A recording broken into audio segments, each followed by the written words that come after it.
When Elon Musk is furious that he can't get Starlink delivered to folks, when I have Congressman Corey Mills who has to deploy a mission team to bring 26 systems of Starlink to those who are suffering, when the missing persons list is 1,500 people before Starlink is brought to them by a sitting member of Congress, not by FEMA, and that number goes down to 600 once communication is able to begin, when a member of Congress has to bring 23,000 pounds of supplies, when Elon Musk is saying we want to get internet, we want to get connectivity and communication to citizens, we want to bring supplies, and yet FEMA is blocking supplies. FEMA is seizing supplies. Ms. Criswell, I appreciate you being here today. My colleague from Tennessee, Congressman Tim Burchett, had asked you about funding for illegals, those who have come into our country, entered our country illegally, and who were present for some of these storms. And under oath, you stated that only American citizens could apply for additional funding through FEMA. Do you stand by that? American citizens and eligible legal aliens can... Legal aliens, those who have come through the ports of entry legally and have their green card or anything else. Well, we have illegal aliens who have entered our country, and FEMA itself has reported $380 million in additional funding to communities receiving migrants. FEMA awards $110 million to the Emergency Food and Shelter Program to assist migrants. Another FEMA notification, Department of Homeland Security announces distribution of more than $77 million in congressional funding for communities receiving migrants. Politico says New York City to get $104.6 million from FEMA, and the list goes on and on. Even the embassy, the U.S. Embassy in El Salvador chimed in, and so I would say that there's quite a bit of money going towards illegal aliens. And Mr. Chairman, I would like to ask for this to be submitted into the record, these headlines here. Without objection, so ordered. Thank you, Mr. Chairman. Now, Ms. Criswell,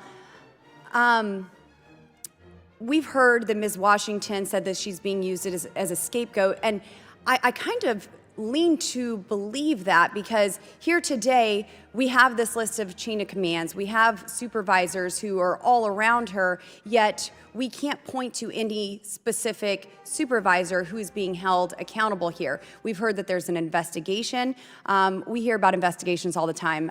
Ms. Criswell, I have people sit here in front of this committee and tell us all about investigations, and then we never receive any information from that.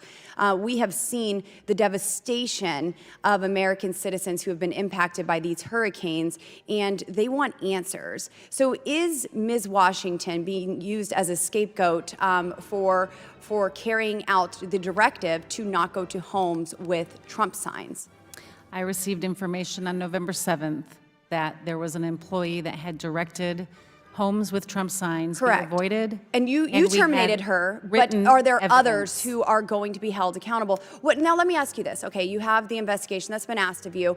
What are you going to do to preserve this investigation and ensure that it continues in the next administration? We will fully cooperate with the IG if they choose to take on this investigation. It has also been elevated to the Office of Special Counsel. And in this investigation, sorry, my time is running out. And in this internal investigation or outside, if you never find anyone who's actually culpable for this, are you going to take any blame?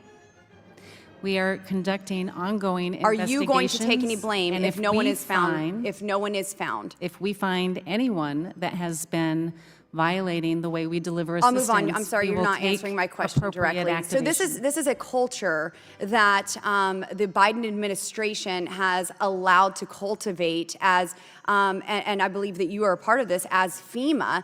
And I would hope that you would take responsibility for allowing your employees to discriminate those who they help based on politics, rather than just dismissing it on an investigation. Now, are there barriers within FEMA between public and private partnerships or relationships, or is FEMA only focused on blocking resources from Trump supporters? Can private citizens help in an emergency? The actions of one individual are not representative of the way FEMA delivers its programs. Can FEMA work with private citizens in an emergency? to get resources to American citizens. I think you would have to give me some specific examples of what you mean. Okay, so we have Elon Musk. He said, quote, "My blood is boiling." Mr. Chairman, I would like to submit for the record this article that was printed in regards to Elon Musk is being furious over FEMA blocking SpaceX engineers from Without assisting. objection, so ordered.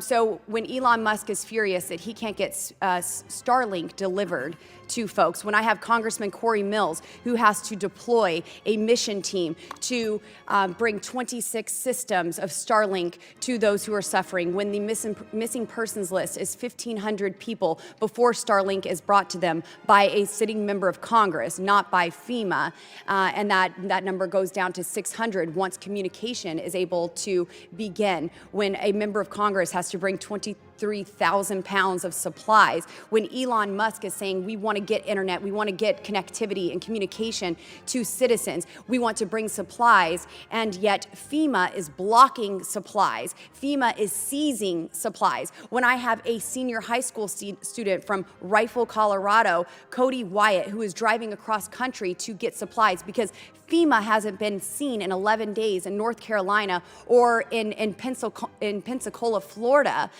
when they aren't present, can citizens help, or is FEMA going to continue to block private citizens and refuse to help those based on their political affiliation? FEMA has never blocked any assistance from moving around any of the states that were impacted. In fact, when Mr. Musk released that statement, we had over 70 Starlink satellite terminals in and around North Carolina, exceeding what he For had 11 already days, said. Congressman Corey Mills did not see a single FEMA representative or truck, and I have witnesses as well in Florida who did not see any help from FEMA for days. I would like there to be before the disaster started. We'll see You in your can read in investigation. my testimony. We'll see in your investigation I have if it's ever details released. in my testimony, my written testimony, that shows our exact response. You can read the details there.